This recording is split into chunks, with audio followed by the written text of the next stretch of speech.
Good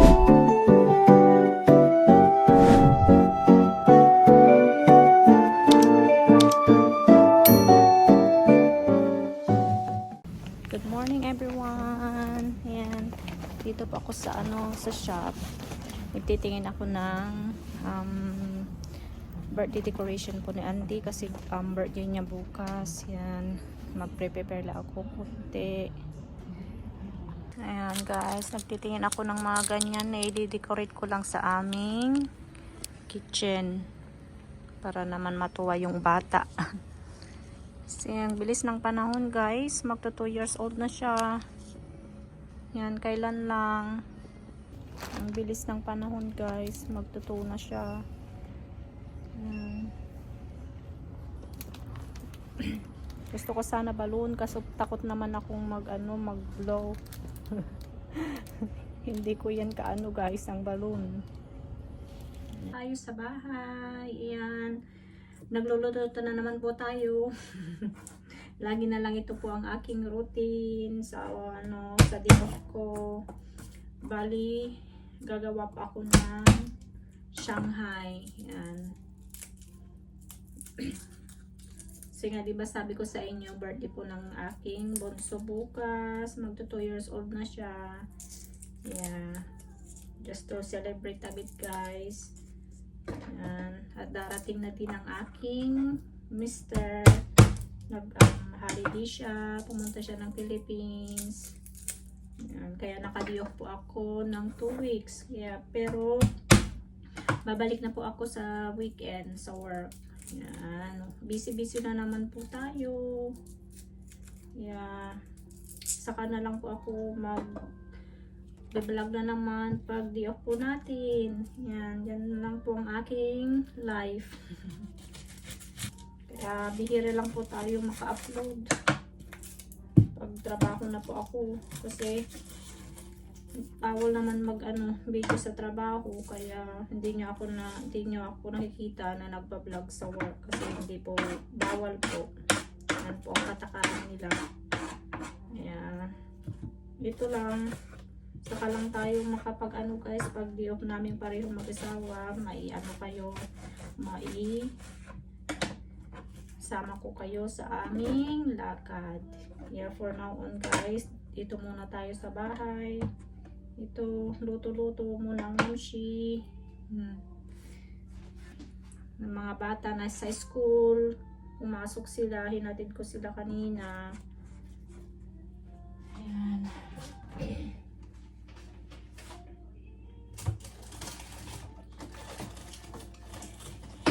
Pupunta ng aking mga lulutuin. Ito, ingredients ko. Lalagyan ko siya ng celery para may amoy din. Guys, dinadagdagan ko siya ng patatas ng aking spring roll. Ayan. Bali yung nagagawa ng amin shed ay nandito ngayon. Tinatapos nila. Ipapakita ko sa inyo pag natapos na guys. Natagalan sa mga gamit namin nandiyan sa sa labas na ulanan na. Nalagay lang namin yung trampoline para silong mga gamit namin. Nilagyan ko ng celery guys. Ayan, spring onion. Pero nilagyan ko na siya ng onion kanina. Inuman ako na. Ayan. Nung madalian lang, nilagay ko na sa food processor. Ayan, luto guys. Ayan. Ready na natin. Ay, hindi pa pala naka-on. Ayan guys, ganito po ang aming minced meat dito. Ayan.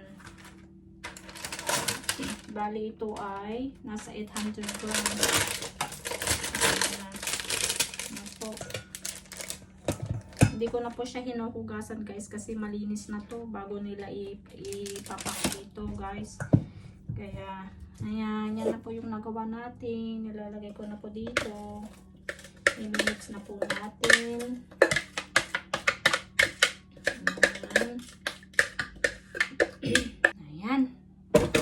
Tapos lalagyan na po natin ng ating seasoning. Paminta. Bali din ako ng konting soy sauce. Bali guys, naglagay ako ng egg pala. Hindi ko na pakita sa inyo.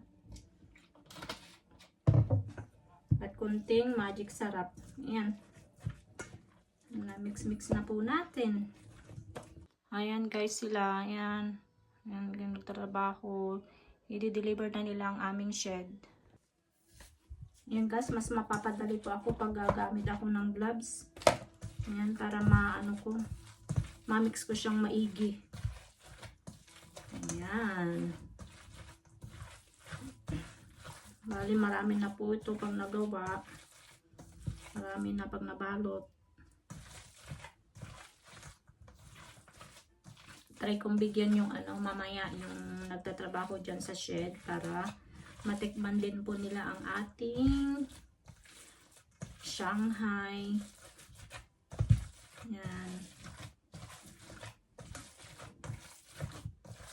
Kasi lahat gusto nilang i-try guys ang ating lutong Pinoy. Yan, lalong-lalo na po guys pag nagdadala ako sa work. Oh, gusto po nila lalo na yung pong pansit. Yan. Minsan nga yung mga kasamaan ko nag-order sila sa akin. Pag tinatamad na po silang magluto, yan, mag-order sila sa akin ng noodles, yung pansit natin. Ito, fried rice. Yan guys, kung gusto nila saka nagustuhan nila yung guys, yung humba. Ay. Ang sarapan sila guys. Kasi mahilig din sila sa meat. Yeah, mahilig din sila sa meat guys. Ayan. Maglagay po tayo sa microwave. Ito-try ko po kung okay na po yung lasa. Ngayon guys, naglagay na rin ako ng star anise. Yan po ang aking sekreto sa aking spring roll. Binabalot ko ng ating Shanghai. Yan. Ganito po ako magbalot. Kasi yung ginawa ko yung parang triangle guys. Hindi siya lumalabas. Lumalabas siya. Ayan, ganito yung aking expert na paggawa. Yan. Hindi yun na itatanong guys sa US dati nung nandun pa ako. Nagbibenta po kami ng ganito. Yan, ito po ang aking trabaho.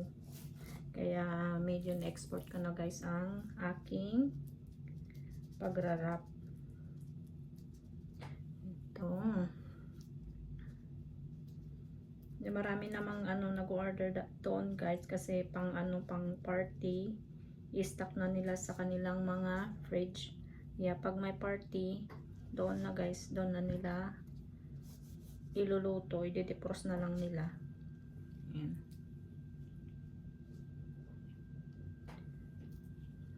Ayan. Yan na ang ating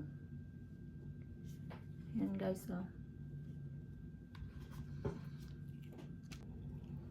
Ayan. Andyan na yung aming shed guys. Dineliver na. Kaya in-stock na nila dyan. Babalik daw sila sa 29. Andon nila i-build. Doon na nila Ay, salamat naman.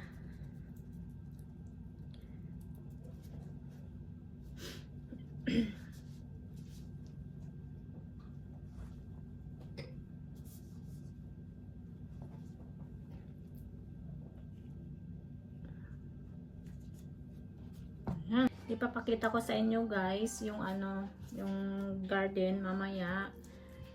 Pinaano ko na guys, pinatapon ko na rin yung mga hindi na namin kailangan na gamit na na-stock na dyan. Matagal-tagal na rin po nung mga almost 6 years na rin guys na nandun sa shed. Mga na luma na galing pa sa old na bahay. Ayan. Ang hirap kasi guys pag dito, mayong magtapon ba ng basura. Ngayon, noon, hindi mo na kailangan magpa-schedule ng oras para magtapon. Anytime pumunta ka. Pero ngayon guys, ang hirap na kailangan mong mag-apply sa online. At may ano sila guys, may alternate na time na magtatapon ka. Kaya ang hirap na ngayon, saka mahal ang tapon na ngayon guys. Kung yung talagang wala kang malaking sasakyan na gagamitin pang tapon lang, like gap na 30 minutes lang in one go, pabalik-balik. Pag ganun, kailangan mo talaga yung isahang ano na tapon para hindi masayang yung oras mo guys. Kaya nag-ask na lang ako ng favor yung gumagawa dito sa shed namin, na kung pwede itapon na rin po yung sa amin at babayaran ko na lang. Buti naman guys, ang bait-bait po ng nagagawa po ng shed namin. Kaya thank na lang God. At may mga mababait na tao na nag-offer na sila na magtapon. Kaya saka wala na rin kaming time, lalo na po yung asawa ko, trabaho, bahay lang po ang ano niya. Pag day off naman niya, kami, mag family bonding para mga bata, kasi work bahay lang po ang ginagawa namin. Kaya yan, wala na po lang talagang time. Saka lang ako makapag linis at laba dito sa bahay pag day off ko po. Usually ang trabaho ko minsan, usually sa isang week, for 4 days po ang aking schedule na dire-diretso. Minsan nagkukuha po ako ng overtime. Yeah, kasi yung buhay dito guys, kailangan talaga magtrabaho para sa mga babayarin. Napupunta din po guys sa ating babayarin. Kaya kailangan din mag-overtime minsan.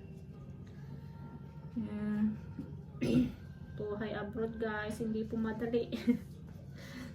Sabi nila maganda sa abroad, pero hindi po. Kayod po para sa ating pang-araw-araw. Kasi ganun pong iniisip ko dati nung hindi pa po ako nag-abroad eh. Ang nasa isip ko, madali po ang buhay po dito. Pero hindi pala pag ikaw po yung kumayod. Ganun pala po ang feeling. Pag sa day off minsan, gusto ko na lang yung matulog para may energy na naman kinabukasan. Pero iba na po talaga pag may ka na, pamilya, may mga anak ka na. Wala yung day off mo, doon mo talaga ibubuhos sa mga anak mo, sa housework. Ayan, doon po ako bumabawi. Ayan, ipapakita ko po sa inyo yung ginagawa din na naman nila sa aming roof, kasi naglilik po yung CR sa taas. Kaya yan, pinipinturahan po nila.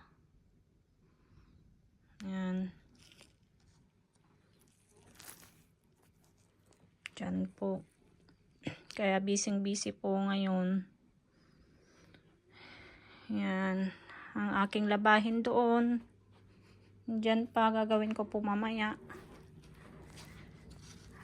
Buhay ko sa aking holiday. Yan na guys, yung garden. Wala na yung mga basura dyan sa gilid-gilid. Pag pag na-notice nyo the last time na vlog natin. Ayan, nakuha na nila. Yan yung yan yung shed na gagawin nila. Yan, babalik sila next week at i-build na. Ayan, paunti-unti na lang guys. Yan ang update natin. Ayan, nakapaglinis na rin ako dito sa aking kitchen. Yan yung lounge. Ito naman yung ginawa nila kanina. Yan. Yan yung nagawa nila kanina. Yan. Medyo okay naman na siya guys. At least nawala na yung mga marka dyan nung naglilik ng tubig the last time. Yan. At ako'y magsusundo na ng mga bata. Yan guys, magsusundo na ako kasi ano na, alas 3 na, mag-aalas 3 na dito ng hapon. Alas 3, lalabas po si Andy. Okay, guys. Thank you for today. Yan. Bukas na naman po hindi po tayo absent. Have a great day, everyone. Bye!